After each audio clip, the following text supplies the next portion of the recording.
राजस्थान के पूर्व deputy CM Sachin Pilot media से रूबरू होते हुए बोले, बीजेपी वाले 2047 में अमृतकाल की बात कर रहे हैं, लेकिन पिछले 10 सालों का हिसाब कोई नहीं दे रहा है। राहुल गांधी ने जो बीजेपी के 150 पर सिमटने की बात कही है, वह बहुत हद तक संभव लग रही है। इस बार चुनाव बहुत बेहतर हमारी पार्टी लड़ रही है। हमारे कैंडिडेट्स, हमारा मैनिफेस्टो, हमारा एजेंडा, हमारा कम्युनिकेशन, हमारा नैरेटिव जो है उसको लोग पसंद कर रहे हैं और बदलाव का चुनाव मैं मानता हूँ ये चुनाव है।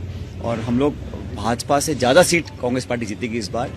पूरी ताकत से हम सब लोग लगे हुए हैं और अभी लंबा चुनाव चलेगा, लेकिन जो रुझान मुझे मिल रहे हैं, मैं देश के कई राज्यों में प्रचार कर आया हूँ और अधिकांश जगहों पर लोग इस बात से ऊब चुके हैं कि वही सरकार 10 साल से है।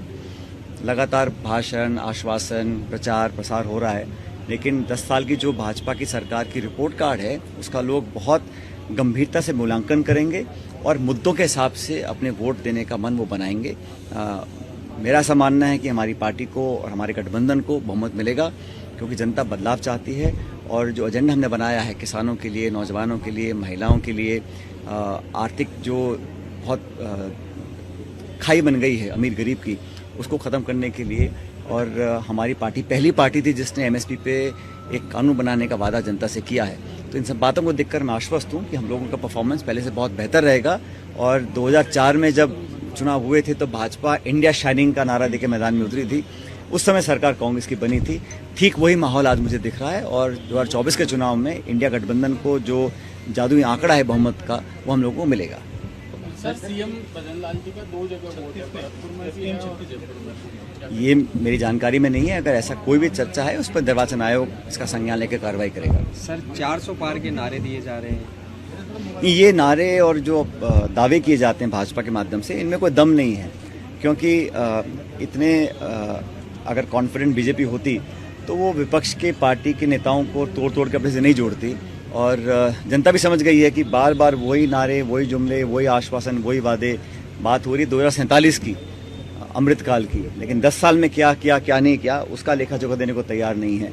इसलिए जज्बाती मुद्दों पर चर्चा ले जाना उनकी एक रणनीति है और संवैधानिक संस्थाओं को जो कमज़ोर किया जा रहा है उससे भी उसको लोग नापसंद कर रहे हैं। मुख्यमंत्रियों को आप डिटेन कर रहे हैं, कांग्रेस पार्टी के खातों को सीज कर रहे हैं। इन सब बातों का भी एक नकारात्मक प्रभाव जनता पे पड़ता है, लेकिन जनता बहुत समझदार है। पब्लिक चाहे बोले कम, लेकिन अपने मन से, विवेक से सही व्यक्ति, सही पार्टी को वोट डालकर जिताएंगे। 2047 का नारा देने से प्रधानमंत्री 2047 को लेकर वही तो मैंने कहा ना, था आप 10 साल से सरकार में हैं और मैंने कई जगह कहा कि 10 साल सरकार को हो गए, 5 साल और मांग रहे हैं। और जो नौजवान फौज में भर्ती होकर नौकरी करना चाहते हैं, देश सेवा करना चाहते हैं, उसको आप दे रहे हैं 4 साल। इसलिए हमने कहा अग्निवीर वाली जो योजना है इसको हम समाप्त करेंगे। नौजवानों को पूरा मौका मिलना चाहिए, अपनी फौज में जाएं, देश की सेवा करें।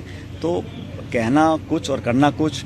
2 करोड़ रोजगार देने की बात की थी, किसान की आमदनी डबल करने की बात की थी, करप्शन को, महंगाई को ख़त्म करने की बात करते थे, उस पर कोई कार्रवाई नहीं करी अब तक। अब तो सिर्फ 2047 की बात हो रही है और 5 साल और मांगे जा रहे हैं और दावे बहुत बड़े किए जा रहे हैं। मुझे लगता है इन दावों में कोई दम नहीं है। राहुल गांधी कह रहे हैं 150 सीट आएगी, पहले 180 का उनका प्रेडिक्शन था, अब उन्होंने तो बहुत संभव है, मुझे लगता है बहुत संभव है, क्योंकि जो माहौल दिख रहा है, जो गठबंधन हमारा स्ट्रांग है, बड़े बड़े राज्यों में इंडिया गठबंधन बहुत मजबूती से चुनाव लड़ रहा है, खासकर महाराष्ट्र। देश, दुनिया और शहर की खबरों की जानकारी के लिए देखते रहिए मरुधरा टुडे। मरुधरा टुडे के चैनल को सब्सक्राइब करें, नीचे दिए गए बेल आइकन को प्रेस कर लाइक, कमेंट और शेयर करें।